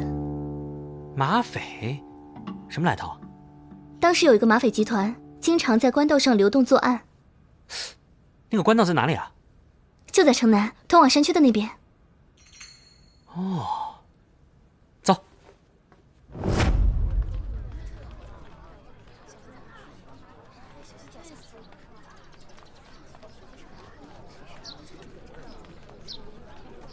大爷，跟您打听个事儿。好，这儿前2年是不是有几个马匪老抢人钱财？马匪？没有没有，我们这儿安全着呢。倒是前2年啊，我家人进山，让黑豹给吃了。黑豹？啊，吃了好多人呢，这尸体都在这里呢，头都不见了。哎呀，行了行了行了。老爷子年纪大了，别听他胡说。你们这边有黑豹出现了？是死了些人，但都不是我们这儿的，好像都是些商人啊，还有当官的。我觉得呀，就是钱来的不干净。不是人为的？谁知道呢？哎，对了，以前啊，这里有个茶铺，但是自从搬走了以后，就再也没出现过。行，谢谢啊。啊。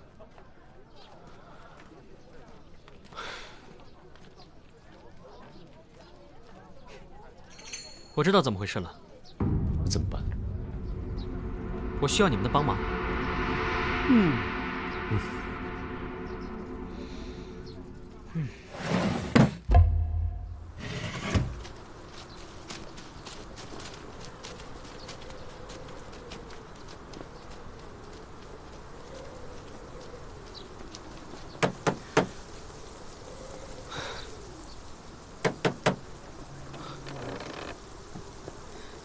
对不起，我们已经停止营业了，麻烦你请回吧。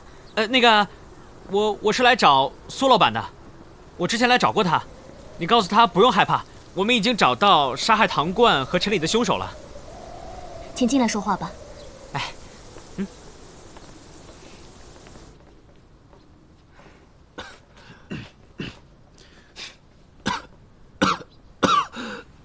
哟，苏老板这是怎么了？2位朋友相继遇害，对他打击太大了。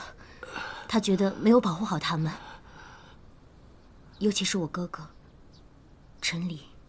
原来陈礼是你哥哥，那你们现在准备怎么办？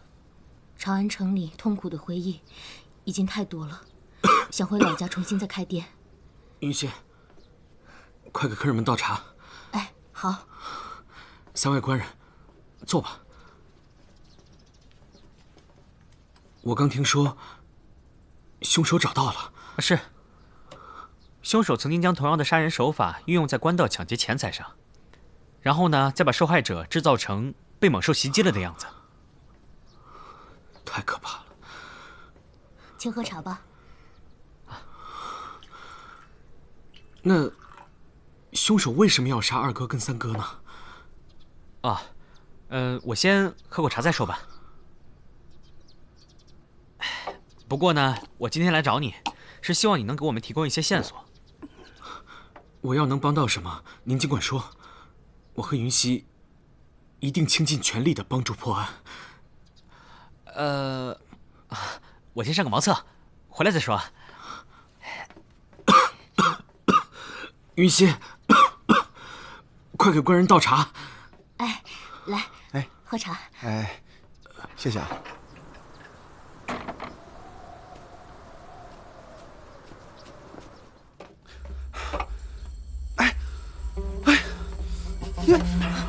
你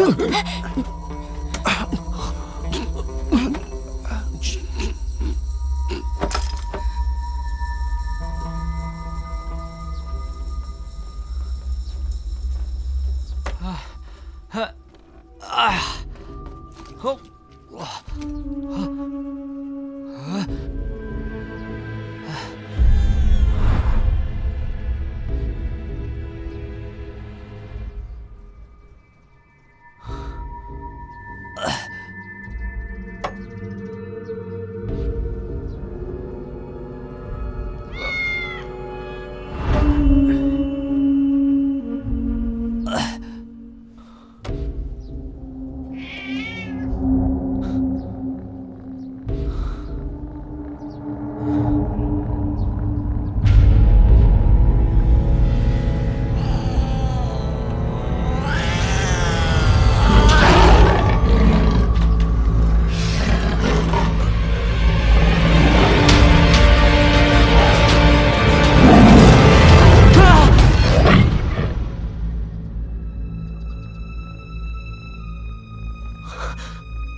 等明天一早，你就会像唐冠和陈礼一样，被黑豹撕得粉身碎骨。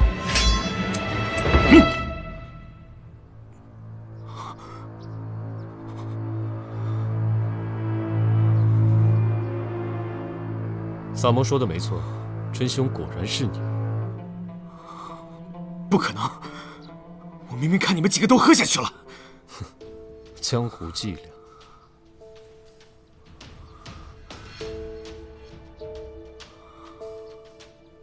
萨摩，戏演完了，起来吧。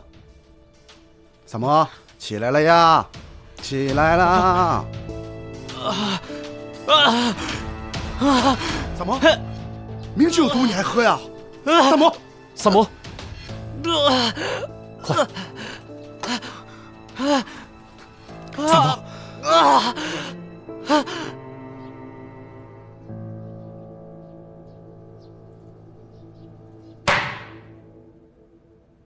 苏阳明，你可知罪？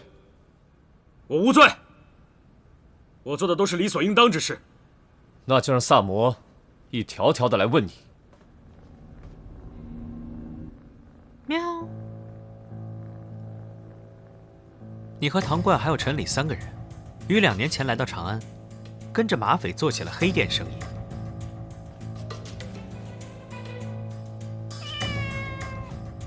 你们的作案手法很简单，同时也很不容易被察觉。你们在官道旁开了一个茶馆，在茶里和酒里下药，那些歇脚的客人喝了之后就会想去上茅房，同时精神也开始涣散。这个时候，你就会把他放进去，让客人误以为看到了黑豹，这时就会用钢爪把他们杀掉分尸，造成被野兽残害分尸的假象，手段何其毒辣。由于不是人为作案，这案子自然进不了刑部的档案。所以紫苏对此毫无头绪。后来你们老大被抓了，你们3人呢决定金盆洗手。你呢打算开一家小店，然后娶妻生子，过安宁的生活。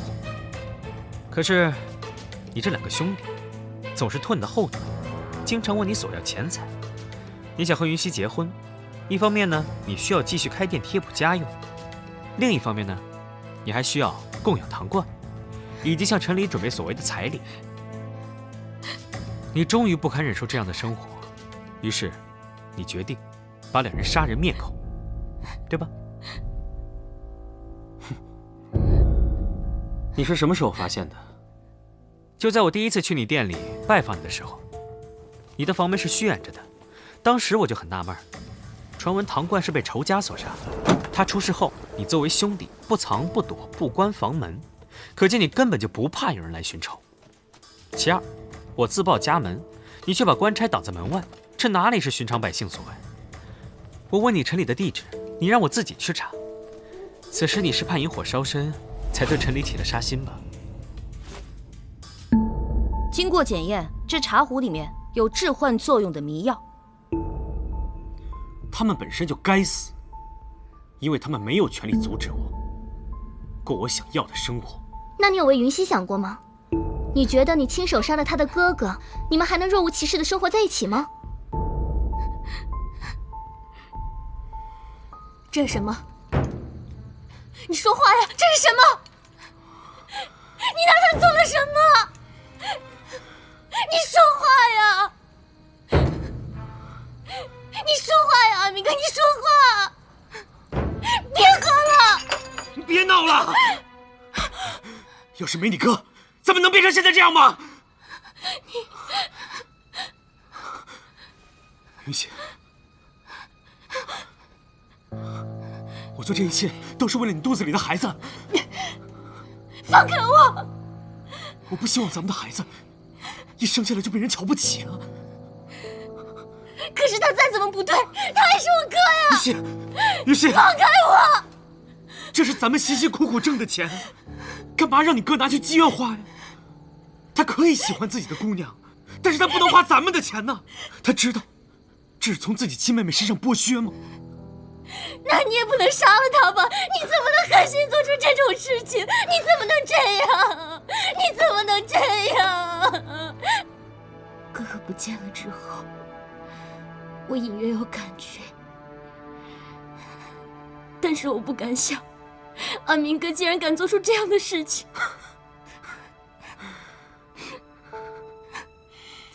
云溪，我承受的怎么没有人能看见呢？我苏阳明要的并不多，我要的只有你，一点儿都不多。我就是希望跟你，还有我们的孩子，过着最普通的生活。我之前想过，我想去求你哥，还有二哥，别再打扰我们的生活。可他们不听，那你让我怎么办？